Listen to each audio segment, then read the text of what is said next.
So meron nagpadala sa atin mga boss ng rocker arm at cams na sira na Mio. So ayan, i-re-regrind natin ito, i-repair natin yan. Tapos padala natin ulit sa kanya. Okay, ito po yung rocker arm niya. Yan, sobrang sira niyan. Kasi umpog po ito. So re-regrind natin yan, tapos let's go. So dira guys, naglingkod ko dire guys. So i-regrind natin dire guys. So kana paspas yung leo ko murag Superman. Grabe alo.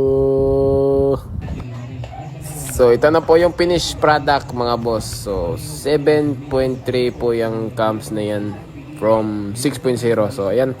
Tapos ito po yung rocker arm ni boss. So kukunin. Yan fresh kayo, fresh na fresh, matik na. So shout out sa imo Efren Lancia from Lanao del Norte. So salamat boss.